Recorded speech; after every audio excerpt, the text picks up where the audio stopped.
Kuravi police station నందు గత 6 నెలల క్రితం తన తల్లి రేఖ సమ్మక్క అయ్యగారిపల్లి గ్రామం ఇంట్లో సమస్యలతో కొంత మతి స్థిమితం లేకుండా వెళ్లిపోయినది కొడుకు రేఖ వెంకన్న ఫిర్యాదు ప్రకారం కురవి పోలీస్ స్టేషన్ నందు మిస్సింగ్ కేసు నమోదు చేసి ఆమె గురించి వెతుకుతుండగా మహబూబాబాద్ నందు గుర్తు తెలియని ట్రైన్ ఎక్కి వివిధ రాష్ట్రాలు తిరిగి చివరకు మోరదాబాద్ ఉత్తరప్రదేశ్ రాష్ట్రము చేరగా అక్కడ ఒంటరిగా తిరుగుతున్న ఆమెను రైల్వే పోలీస్ వారు మహిళా రక్షణ హోం మోరదాబాద్లో ఉన్నదని సమాచారం మేరకు పై అధికారుల ఉత్తర్వులతో కురవి పోలీస్ స్టేషన్ నుండి head constable Upender, women constable Anitha, police constable రమేష్లను ఉత్తరప్రదేశ్ రాష్ట్రానికి పంపించి హోంలో ఉన్న ఆమెను అక్కడ మహిళా మేజిస్ట్రేట్ ముందు ప్రవేశపెట్టి తెలంగాణ రాష్ట్రానికి తీసుకొచ్చి బంధువులకు అప్పగించారు.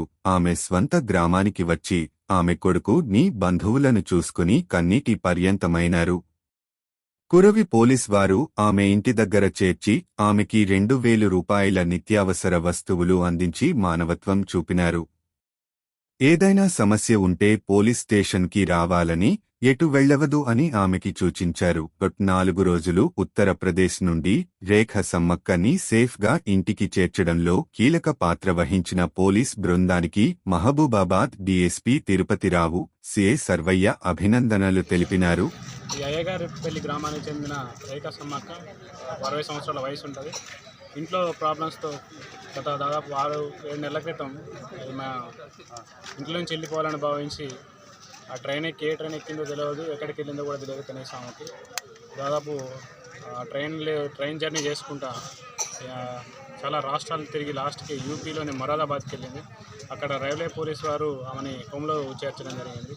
ఇక్కడ దాదాపు మాకు 6 నెలల క్రితం మా యొక్క పోలీస్ స్టేషన్లో మిస్సింగ్ కంప్లైంట్ నమోదైంది. ఆమె గురించి వెతుకుతూ ఉంటే లాస్ట్కి యూపీలో మొరాదాబాద్లో ఉందని తెలిసి సమాచారం వచ్చి ఆమె గురించి మా యొక్క పోలీస్ వారిని అక్కడ పంపించి ఆమెని హోంలో ఉన్న యొక్క రేఖా సమ్మక్కని అక్కడ జడ్జి గారి ముందు ప్రవేశపెట్టి అక్కడ నుంచి ఏమైనా తీసుకురావడం జరిగింది. దాదాపు 7 నెలల నుంచి అక్కడే ఉంది ఆమె. 7 నెలల తర్వాత ఏమైనా స్వగ్రామాన్ని తీసుకురావడంతో ఈమె ఆనంద బాష్పాలు వీళ్ళ యొక్క సొంత వారిని చూసి వాళ్ళ కుటుంబ సభ్యులను చూసి కూడా చాలా ఆనందంతో ఉంది. దయచేసి ఎవరు కూడా ఇంట్లో ప్రాబ్లమ్స్ ఉన్నాయని చెప్పి ఇంకో విధంగా ఉన్నాయని చెప్పి ఎవరు కూడా ఇంట్లో నుంచి వెళ్ళిపోకండి. ఎందుకంటే సొంత వారిని వెళ్ళిపోతే ఇంట్లో వాళ్ళు బాధపడతారు, అట్లా ఊరి వాళ్ళు బాధపడతారు. అక్కడికి వెళ్ళిన తర్వాత మనకి ఏ రాష్ట్రం వదిలేదు, ఏ భాష వదిలేదు, వాళ్ళు ఆమె చాలా ఇబ్బందులు పడదు, వాస్తవానికి చాలా ఇబ్బందులు పడదు. ఇన్ని నెలల తర్వాతనే మా యొక్క పోలీసు వారి సాయంతో ఇక్కడికి వచ్చినందుకు కూడా వాళ్ళు మాకు చాలా కృతజ్ఞతలు చెప్తున్నారు. మాకు కూడా చాలా హ్యాపీగా ఉంది. వీళ్ళని మా యొక్క సొంత వాళ్ళ దగ్గరికి చేర్చడం, వాళ్ళ సొంత కొడుకు దగ్గరికి చేర్చడం మాకు కూడా చాలా సంతోషంగా ఉంది. ధన్యవాదాలు. అయితే మా గ్రామంలో 8 నెలల క్రితం రేఖా సమ్మక్క గారు తప్పిపోవడం జరిగింది.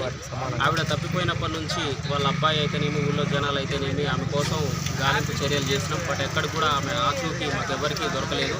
అయితే కురవి పోలీస్ స్టేషన్కి మేము వెళ్ళి కంప్లైంట్ ఇవ్వడం జరిగింది.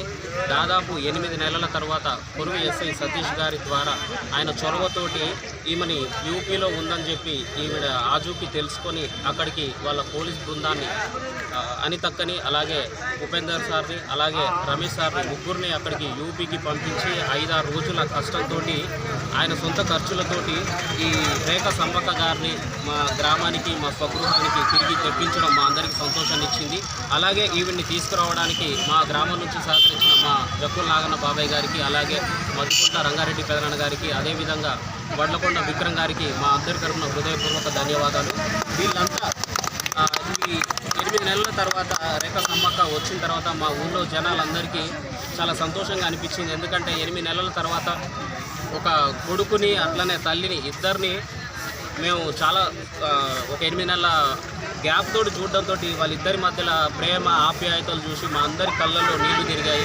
ఎట్టకేలకు వాళ్ళిద్దరూ తల్లి కొడుకుల ప్రేమని కలిపి వాళ్ళిద్దరిని ఒకటి చేసినందుకు మా గ్రామం తరఫున, మా అయ్యగారిపల్లి గ్రామం తరఫున మరొకసారి మా ఎస్ఐ సతీష్ గారికి మా హృదయపూర్వక ధన్యవాదాలు తెలియజేస్తున్నాము.